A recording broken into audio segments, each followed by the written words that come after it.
بسم اللہ الرحمن الرحیم۔ کل میں نے آپ کے ساتھ سورۃ المائدہ کی آیت نمبر 51 کا ترجمہ بیان کیا تھا۔ آج اس کی تفسیر بیان کرتی ہوں۔ تو وہ ٹاپک یہ تھا کہ اللہ تعالیٰ نے دھمکی دیتے ہوئے فرمایا ہے کہ یہود و نصارہ کو دوست نہ بناؤ، یہ تمہارے دوست کبھی نہیں ہو سکتے۔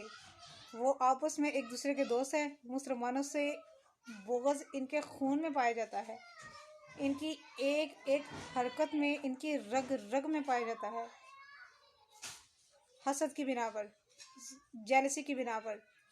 تو تم ان سے دوستی ہرگز نہ رکھو۔ ہوا یوں، سیدنا حضرت عمر بن خطاب رضی اللہ تعالیٰ عنہ نے حضرت ابو موسیٰ اشعری رضی اللہ سے حساب مانگا کہ حساب دو، تو یعنی کہ آمدن اور کا جو اخراجات وغیرہ ہے نا، وہ ان کا حساب دو۔ ابو موسیٰ اشعری نے ایک نصرانی کو رکھا ہوا تھا، وہ پڑھا لکھا تھا، اس کو رکھا ہوا تھا حساب کتاب کے لیے۔ اس کو بلایا، اس نے آ کر سارا حساب پیش کر دیا۔ سیدنا فاروق اعظم رضی اللہ تعالیٰ عنہ بڑے حیران ہوئے اور پھر فرمایا، یہ تمہارا یہ حساب کا محافظ ہے، اس کو تم نے رکھا ہوا ہے؟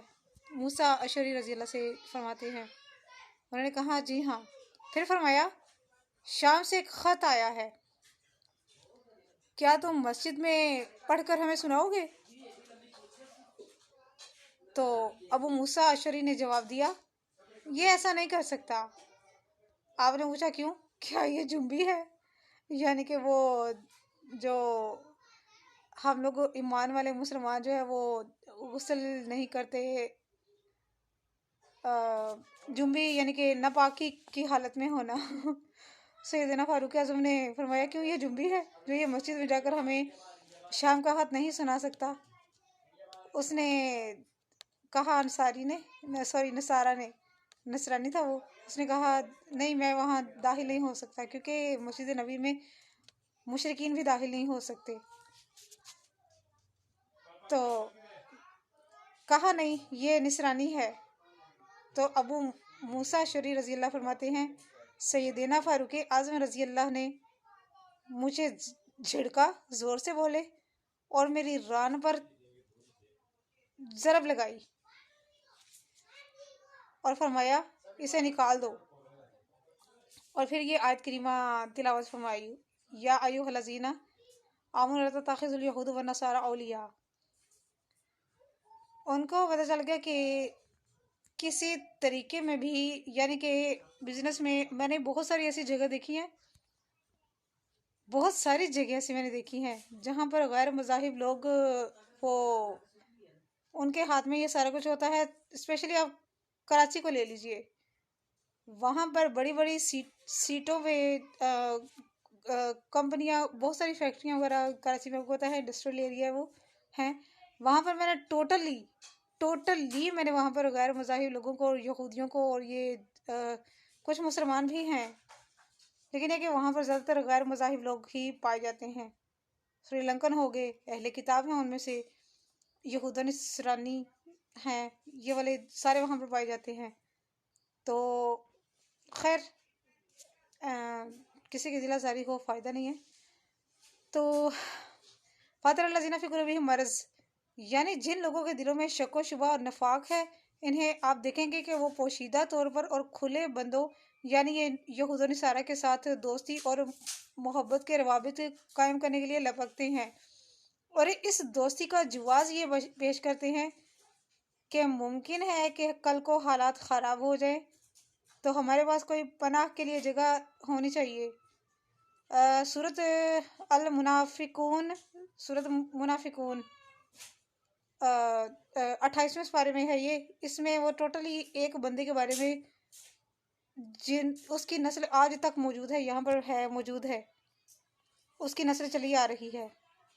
نفاق کی بیماری ہے جس میں وہ منافق، سب سے بڑا منافق جو ہے وہ ہے، اس کو قرآن کریم میں بھی منافق کے نام سے جو ہے نا اس کو وہ کیا ہوا ہے، مخاطب کیا ہوا ہے۔ قرآن کریم میں اللہ تعالیٰ نے اس کو منافق کے نام سے مخاطب کیا ہوا ہے۔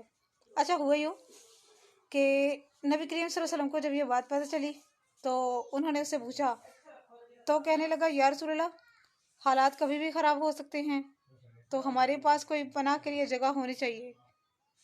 बाज़ उलमा का, बाज़ बुज़ुर्गों का, हमारे सहाबा कराम का कौल ये कि ये उसके बारे में आयत जो है वो नाजिल हुई। लेकिन पनाह लेने की गर्ज से आप कुफार को क्यों दोस्त बनाएंगे? क्या आपको अल्लाह पे भरोसा नहीं है? आजकल के ज़माने में अगर हम देखें तो हमें अल्लाह पर भरोसा है, क्योंकि आजकल जो कुछ हालात चल रहे हैं, लाइक क़यामत की निशानियाँ 90% जो है वो हो चुकी हैं, 10% रह गई है, 10% रह गई है सिर्फ।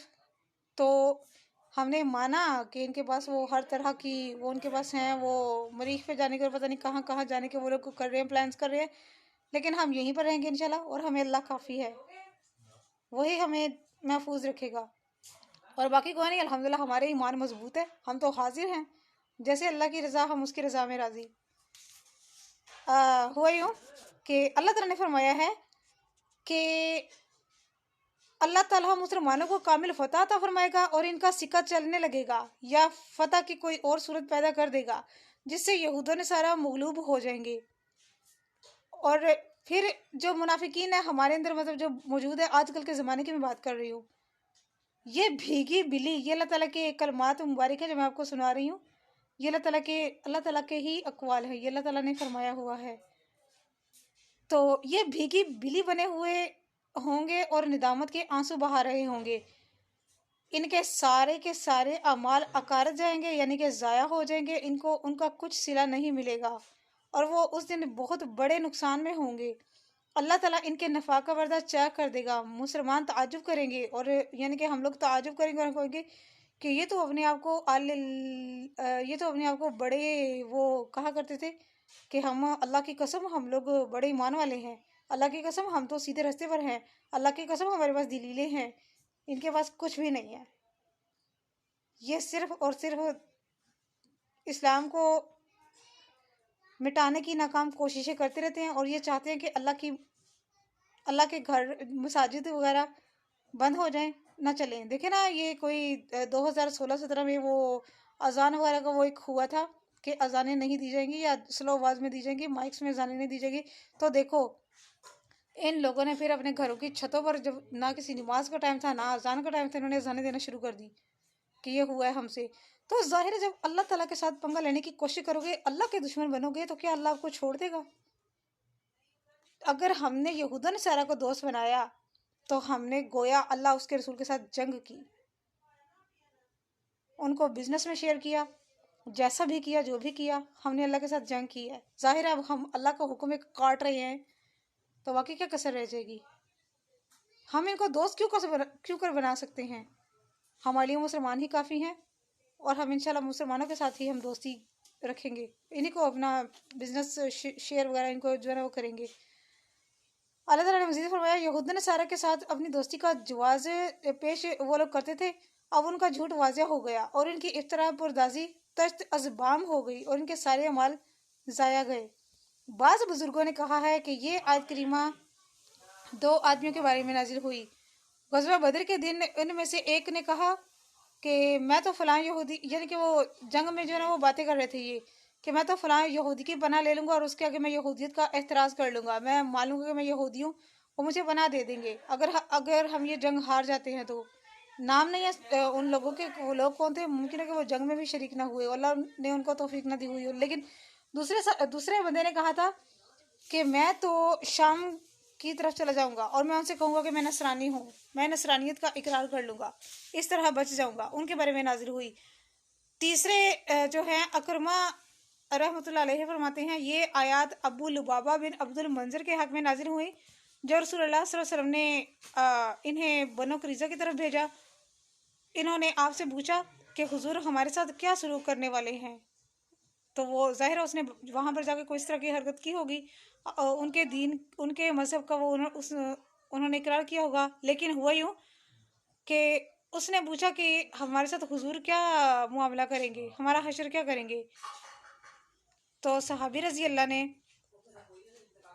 अपने हाथ से गले की तरफ इशारा किया, यानी कि तुम्हें कत्ल कर देंगे। बाज़ ने कहा है कि ये आयत अब्दुल्ला बिन अबू सलूल के बारे में नाज़िल हुई हैं, اس بندے نے کیا کیا تھا یہ میں بتاؤں گی آپ کو انشاءاللہ کل. صدقہ جاریہ کے لیے سے شیئر کیجیے گا. جزاک اللہ خیر.